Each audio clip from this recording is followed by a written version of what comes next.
Good evening students, कैसे हैं आप लोग। आशा है अच्छे होंगे। आप लोगों की पढ़ाई अच्छी तरीके से चल रही होगी। आप सब लोगों का एक बार फिर आपके अपने ऑनलाइन प्लेटफॉर्म प्रयाग एकेडमी में बहुत बहुत स्वागत है। जैसा कि आप लोग जानते हैं कि हमारी टेस्ट सीरीज चल रही है हिंदी के टेस्ट सीरीज में हम आज करेंगे अनेक शब्दों के लिए एक शब्द। तो चलिए शुरुआत करते हैं। अनेक शब्दों के लिए एक शब्द के लिए इसमें हम काफ़ी ज़्यादा प्रश्नों करेंगे। चलिए, जो पहले कभी ना हुआ हो उसे क्या कहा जाता है? अद्भुत, अभूतपूर्व, अपूर्व या अनुपम। जानते हैं आप लोग, अभूतपूर्व कहा जाता है। जो कहा ना जा सके, ठीक है, अकथनीय, अक्षम्य, अजर, अगम्य। जिसे क्षमा ना किया सके, अक्षम्य।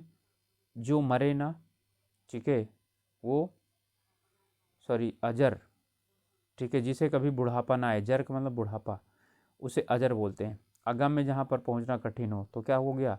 अकथनीय, जो कहा ना जा सके। समय की दृष्टि से अनुकूल, तो इसे क्या कहा जाएगा? अनुकूल, समयानुकूल, प्रतिकूल, या ये समानुकूल है, समयानुकूल। तो समय के अनुसार अनुकूल, तो समयानुकूल, ठीक है। चलिए प्रश्न नंबर 4। जो कुछ जानता हो, जो कुछ जानता हो, उसे क्या कहा जाता है? अज्ञ, सर्वज्ञ, विशेषज्ञ या कृतज्ञ। कृतज्ञ तो कहा नहीं जाएगा, विशेषज्ञ कहा नहीं जाएगा, सर्वज्ञ कहा नहीं जाएगा। तो जो कुछ जानता है उसे क्या कहा जाता है? आज्ञ कहा जाता है। जिसकी गर्दन सुग्रीव यानी सुंदर हो तो उसे क्या कहा जाता है? ठीक है, सुदर्शन, सुगत, सुगर्दन नहीं बल्कि क्या? सुग्रीव, उसे सुग्रीव कहा जाता है। जिसके समान दूसरा ना हो उसे क्या कहा जाता है? अलौकिक, स्वर्गिक, अप्रतिभा या अप्रीतम। अप्रीतम तो कोई होता नहीं है, ठीक है। तो जिसके समान अच्छा, जिसके समान दूसरा ना हो, ठीक है, तो उसे क्या कहा जाता है? अप्रीतम, ठीक है। इसके बाद है जहाँ पहुँचा ना जा सके, तो उसे क्या बोलते हैं? जहाँ पहुँचा ना जा सके उसे क्या कहा जाए? दुर्गम, अधिगम, अगम या सुगम। आसानी से पहुँचा जा सके, सुगम। जाना जा सके यानी कि जिसे जाना ना सके, अगम। अधिगम, जिसे जाना जा सके। फिर दुर्गम क्या हुआ? जहाँ पहुँचा ना जा सके। जो दूसरों के सहारे जीवित रहे उसे क्या बोलते हैं? परावलंबी, पराश्रित, पराधीन या परोपजीवी। ध्यान दीजिएगा, दूसरों के सहारे जो जीवित रहता है उसे क्या कहा जाता है? परावलंबी, दूसरों पर अवलंबित हो। पराश्रित, जो दूसरों पर आश्रित हो। पराधीन, जो दूसरों के अधीन हो। परोपजीवी यानी कि जो दूसरों के सहारे जीवित हो। किसी के प्रति उदारता एवं कृपा पूर्वक किया जाने वाला कार्य या व्यवहार, इसे क्या कहा जाता है? विग्रह, निग्रह, अवग्रह या अनुग्रह। तो क्या कहा जाता है उसको? अनुग्रह कहा जाता है, ठीक है। चलिए फिर इसके बाद है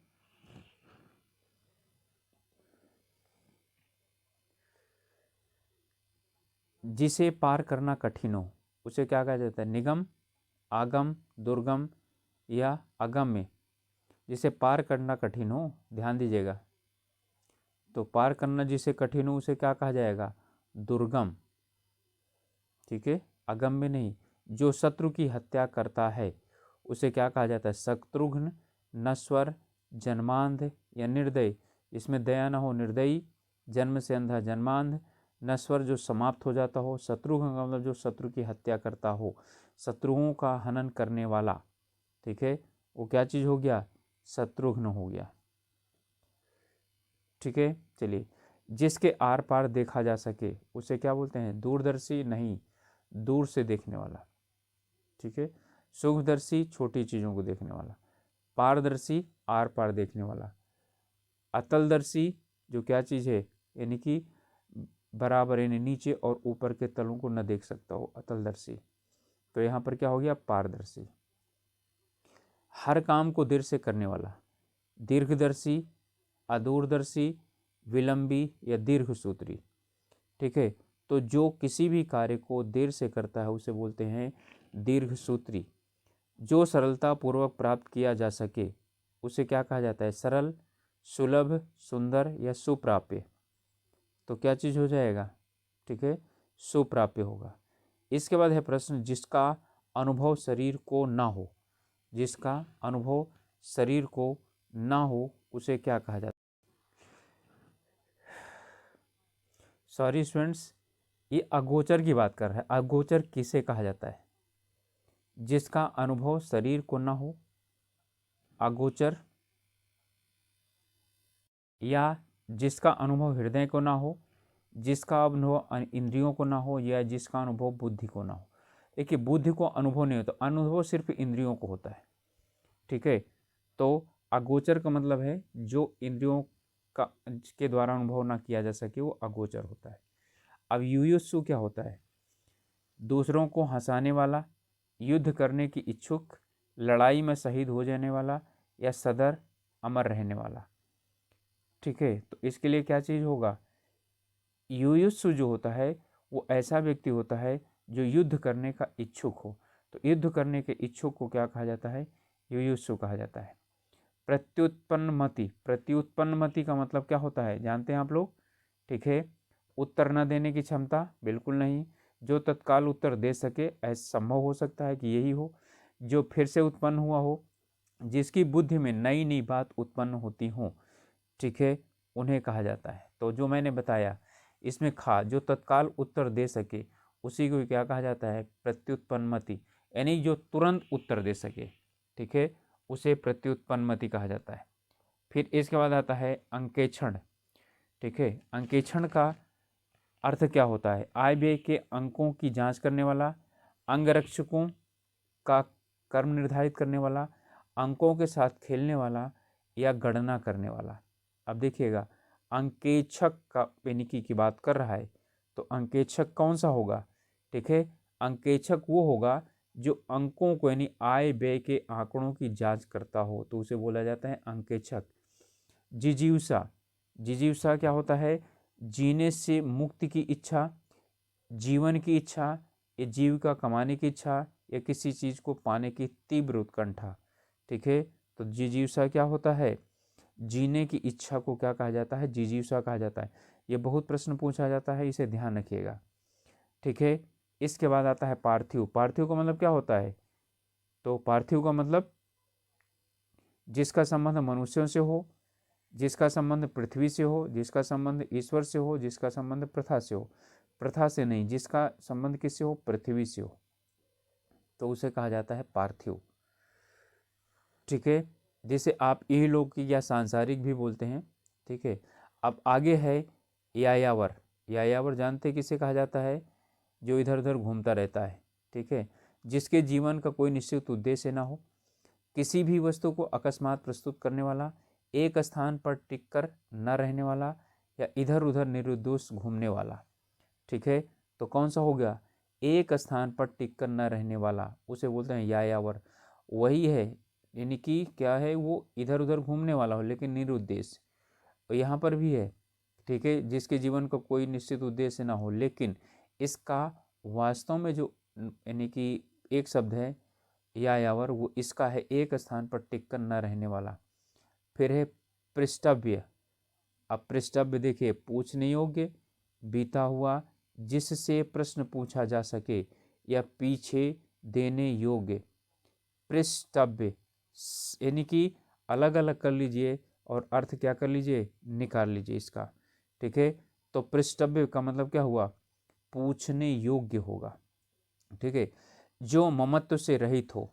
ठीक है, तो जो ममत्व से रहित होता है उसे क्या कहा जाता है? ठीक है, बताइए, निरामयी या निर्मोही। ठीक है, तो जो ममत्व यानी ममता से रहित हो उसे निरामयी या निर्मोही कहा जाता है, या निर्मम कहा जाता है, या निष्ठुर कहा जाता है।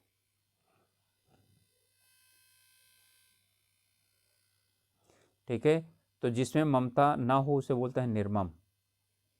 ठीक है, निह और मम निर्मम हो जाएगा। जानने की इच्छा रखने वाला, विज्ञ, जिज्ञासु, ज्ञानी या ऋषि। ठीक है, तो क्या होता है, जानने की इच्छा रखने वाला होता है जिज्ञासु। ज्ञानी जो जानता हो, विज्ञ जो क्या चीज़ हो, यानी जी किसी भली भांति किसी चीज़ को जानता हो। पलकों को गिराए बगैर, अब देखिए अपलक, उन्मीलित, निमीलित और निर्निमेष। अब यहाँ देखिए दो शब्द हैं, एक अपलक है, ये उन्मीलित और निमीलित ये दोनों क्या हैं, ये एक दूसरे के ये पर्यायवाची शब्द हैं। ठीक है, तो यहाँ पर अपलक भी हो सकता है, निर्निमेष भी हो सकता है, लेकिन पलकों को गिराए बगैर, ठीक है, तो क्या हो गया, निर्निमेष। ठीक है अपलक भी, लेकिन अपलक जो है, ठीक है, बिना पलक का होता है। ठीक है, बिना पलक का अपलक होता है, लेकिन निर्निमेष क्या होता है, बिना पलक गिराए हुए। जो सदा दूसरों पर संदेह करता है उसे बोलते हैं झगड़ालू, दयालु, ईर्ष्यालु, शंकालु। तो दूसरों पर यानी संदेह करता है तो क्या हुआ, यानी शंकालु हो गया। ठीक है, और तो इसके अलावा तो कुछ होगा नहीं। ठीक है, चलिए नेक्स्ट है, किसी विषय की पूरी छानबीन करना, विवेचन, विश्लेषण, मीमांसा या समीक्षा। ठीक है, तो क्या चीज जाएगा, विवेचन कहा जाएगा, समीक्षा नहीं कहा जाएगा। ठीक है, किसी विषय की पूरी तरह से छानबीन करना विवेचन कहलाता है। अंतेवासी, अन्य स्थान पर रहने वाला नहीं, अंत तक रहने वाला नहीं, गुरु के समीप रहने वाला शिष्य, इसका उत्तर यही होगा, गुरु के समीप रहने वाला शिष्य। ठीक है, किसी विद्या को अंत तक पढ़ने वाला ये नहीं होगा। उत्तर हो गया हमारा गा, गुरु के समीप रहने वाला शिष्य। मोक्ष की इच्छा रखने वाला, तो मोक्ष की इच्छा रखने वाला कौन होगा, जिज्ञासु नहीं, जो जानने की इच्छा रखता हो। योगी जो योग करता हो, आस्तिक जो मानता हो ईश्वर को, और मुमुक्षु यानी कि जो मोक्ष की इच्छा रखता है उसे क्या कहा जाता है, मुमुक्षु कहा जाता है। ठीक है, चलिए तीसरा प्रश्न है, जिसके पास कुछ ना हो, अकिंचन, निर्धन, नंगा, दरिद्र, तो उसे अकिंचन कहा जाता है, जिसके पास कुछ ना हो अकिंचन। क्षेपक, अब ये शब्द नए लग रहे होंगे, दूसरों को क्षमा कर देना बिल्कुल गलत है। शत्रु पर घातक वार करने वाला ये भी गलत है। किसी ग्रंथ में अन्य व्यक्ति द्वारा जोड़ा गया भाग, इसी को कहा जाता है क्षेपक। ठीक है, इसमें आता है किसी व्यक्ति द्वारा छोड़े गए शेष कार्य को पूरा करने वाला है, नहीं ये नहीं है। ठीक है, गा है किसी ग्रंथ को अन्य व्यक्ति द्वारा जोड़ा गया भाग, जैसे आप लोग पढ़ते होंगे कि हिंदी में ये इनका लिखा हुआ नहीं है। ठीक है, ये भाग बाद में जोड़ा गया है, ये हो गया। इसके बाद आपका हुआ थोड़ा जानने वाला, अल्पज्ञ, बहुज्ञ, मूर्ख है आगे, तो थोड़ा जानने वाला तो अल्प, तो क्या हो गया, अल्प हो गया, ज्ञा यानी कि थोड़ा जानने वाला। फिर है जिस तर्क का कोई जवाब ना हो। ठीक है, जिस तर्क का कोई जवाब ना हो उसे क्या कहा जाता है। ठीक है, बताइए, जिस तर्क का कोई जवाब ना हो, जोरदार, तीखा, सटीक या अकाट्य। तो अकाट्य का मतलब जिसे काटा ना सके, तो क्या हो जाएगा, आपका यही उत्तर होगा। जिसे बुलाया ना गया हो, आप देखिए, जिसे बुलाया ना गया हो, अनाहूत, अनबोला, अतिथि, अभ्यागत। ठीक है, देखिए अब मैं सभी के अर्थ बता देता हूँ आप लोगों को। अनाहूत का मतलब जिसे बुलाया ना गया हो, अनबोला जिससे यानी कि जिससे बोलते ना हो, अतिथि मतलब जिसके आने की तिथि ना ज्ञात हो, अभ्यागत, अभ्या का मतलब कि बिना बुलाए आने वाला, जिसे बुलाया ना गया हो अनाहूत है, बिना बुलाए आने वाला है अभ्यागत। आशा से अधिक, ठीक है, तो आशातीत। ठीक है, आशा से अधिक है तो क्या आशातीत होगा, या आशावान होगा, अप्रत्याशित होगा, या प्रत्याशित होगा। ठीक है, तो इसके लिए क्या होगा, आशातीत, यानी आशा से भी क्या है, अतीत हो, यानी उससे ज्यादा हो। अप्रत्याशित का मतलब एकाएक, प्रत्याशित का मतलब जिसका पहले से जानकारी हो, आशावान का मतलब जो आशा करता हो, जिसकी आशा ना की गई हो, निराशा, अचानक, अप्रत्याशित, गलत, अभी ऊपर मैंने बताया, इसका होगा अप्रत्याशित। ठीक है, जिसकी आशा ना की गई हो उसे अप्रत्याशित कहा जाता है।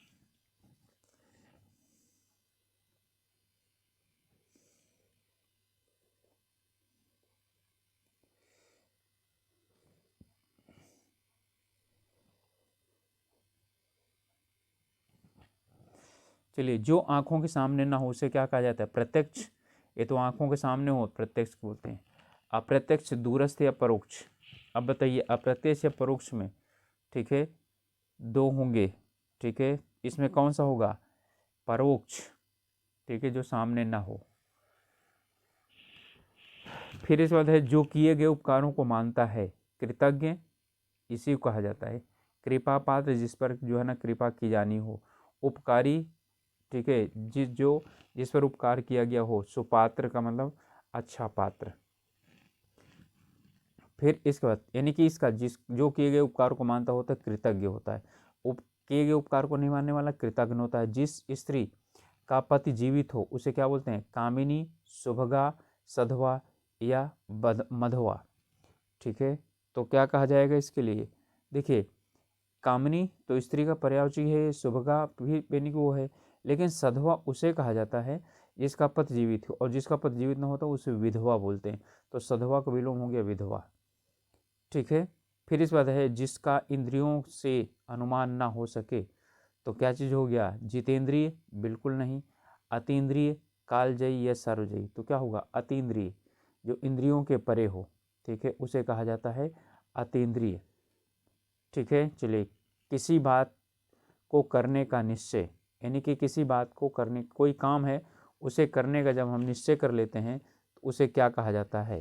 ठीक है, तो क्या कहा जाता है? विकल्प, संकल्प, कल्प या अल्प, अत्यल्प, तो क्या कहा जाता है? संकल्प कहा जाता है।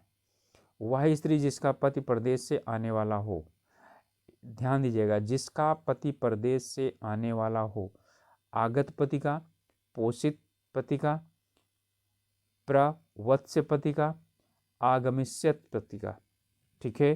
तो इसमें देखिए आने वाला हो, तो आने वाला हो किस काल में हुआ? भविष्य काल में, ठीक है। तो आगमिष्यत पति का, ठीक है। आगत पति का, जिसका पति प्रदेश से आ गया हो उसे बोलते हैं आगत पति का। प्रोषित पति का, ठीक है, यानी कि जिसका पति, ठीक है, कहाँ? वहाँ जाने वाला हो उसे बोलते हैं प्रोषित पति का। और जिसका पति यानी कि प्रवास कर गया हो, तो प्रवत्स्य पति का, यानी कि चला गया हो। चारों का मैंने अर्थ बता दिया। जिसका पति विदेश से आ गया हो, आगत पति का। जिसका पति विदेश से आने वाला हो, प्रोषित पति का। जिसका पति विदेश चला गया हो, प्रवत्स्य पति का। जिसका पति विदेश से आने वाला हो, आगमिष्यत पति का। जिसका कोई शत्रु पैदा नहीं हुआ हो, अजान बाहु यानी लंबी बाहु वाला। अज्ञात शत्रु, जिसका शत्रु ज्ञात ना हो। अजात पूर्व, ठीक है, यानी कि जिसके पहले कोई जन्म ना हो। अजात शत्रु का मतलब जिसका शत्रु जन्म ना लिया हुआ हो, ठीक है। चलिए, इसके बाद है 44वां प्रश्न। जो विश्व में विश्वास ईश्वर में विश्वास रखते हैं उसे क्या बोलते हैं? मेधावी, अविनीत, नास्तिक या आस्तिक। तो जो ईश्वर में विचारों का, मेधावी का मतलब क्या हुआ? मेहनत करने वाला। अविनीत जो क्या हो, यानी कि विनय जिसमें ना हो। नास्तिक जो ईश्वर में विश्वास न रखता हो। आस्तिक जो विश्वास रखता हो। तो आस्तिक जो विश्वास रखता हो, नास्तिक जो न रखता हो, तो ये दोनों एक दूसरे के विपरीत शब्द हो गए। जो व्यर्थ की बातें करता हो, बहुभाषी, ठीक है, कुवक्ता, वाचाल या वाकपटु, ठीक है। तो इसमें क्या चीज आएगा? जो व्यर्थ की बातें करता हो या बहुत बोलता हो उसे बोला जाता है वाचाल। बहुभाषी जो बहुत भाषाओं का जानकार हो, ठीक है। वाकपटु जो बोलने में बहुत क्या हो, ठीक है, चतुर हो। जो देखने में प्रिय लगता हो, समदर्शी, प्रियदर्शी, प्रिय पात्र, दर्शन प्रिय, ठीक है। तो समदर्शी जो सबको समान देखता हो। प्रियदर्शी देखने में अच्छा लगता हो। प्रिय पात्र, ठीक है, यानी कि किसी के लिए विशेष हो। दर्शन प्रिय, ठीक है, जिसका क्या चीज है, यानी कि दर्शन प्राप्त करना प्रिय लगे। तो जो देखने में प्रिय लगे उसे बोलेंगे प्रियदर्शी। फिर है इसके बाद एहसान न मानने वाला, उसे क्या कहा जाता है? एहसान न मानने वाले को कृतज्ञ, कृतज्ञ। अविश्वासघाती या विश्वासघाती, परोपजीवी, परोपजीवी दूसरों के सहारे जिंदा रहने वाला। कृतज्ञ, किए गए एहसान को न मानना। कृतज्ञ, किए गए एहसान को मानने वाला। विश्वासघाती, जिसने विश्वास यानी कि तोड़ा हो। तो इसका उत्तर हो गया कृतज्ञ। जिसे कठिनाई से जीता जा सके, विजित, अज्ञेय, अजय, दुर्जय, ठीक है। तो इसके लिए क्या हो जाएगा, दुर्जेय का मतलब क्या हुआ, जो बहुत ही कठिन, जीता जाना जिसे कठिन हो उसे बोला जाता है दुर्जेय। ठीक है। इसके बाद आता है दूर की सोचने वाला के लिए एक शब्द क्या है, दूरगामी, दूर तक जाने वाला, दूरदर्शी, दूर तक देखने वाला, सोचने वाला, भविष्यवक्ता, जो भविष्य की बात बताता हो, सूक्ष्मदर्शी, दृष्टा, यानी कि जो बहुत छोटी छोटी बातों को देखता हो। तो दूर तक सोचने वाला क्या हुआ, दूरदर्शी हो गया। वीर पुत्र को जन्म देने वाली स्त्री के लिए एक शब्द क्या होता है, वसुंधरा, माता, जननी, वीर प्रसू। ठीक है। अब देखिए वीर है, यहाँ वीर भी है, प्रसू का मतलब होता है माता। ठीक है। तो वीर पुत्र को जन्म देने वाली माता क्या होती है, वीर प्रसू होती है। ठीक है। तो ओके स्टूडेंट्स, ये आज हमारा था अनेक शब्दों के लिए एक शब्द। देखिए इसमें मैंने 50 प्रश्न करवाए हैं आप लोगों से, तो आप लोग क्या चीज़ कीजिए, इन चीज़ों पर ध्यान दीजिए और पढ़ाई कीजिए। अब हम मिलते हैं दूसरी वीडियो में, तब तक के लिए अपनी पढ़ाई कीजिए। आपसे एक रिक्वेस्ट कि आप लोग वीडियो को लाइक ज़रूर कीजिए, नहीं यानी कि यदि आपको अच्छा लगता है तो डिसलाइक भी ज़रूर कीजिए, और हमें बताइए कि इसमें और क्या सुधार कर सकते हैं। साथ ही साथ अभी तक सब्सक्राइब नहीं किए हो तो सब्सक्राइब कीजिए और शेयर ज़रूर कीजिए, जिससे कि उन लोगों तक भी पहुँचे जिन लोगों की इसकी आवश्यकता है। ठीक है। तो मिलते हैं दूसरी वीडियो में, तब तक के लिए अपना ध्यान रखिए, अच्छे से रहिए, पढ़ाई कीजिए। तब तक के लिए ओके, धन्यवाद।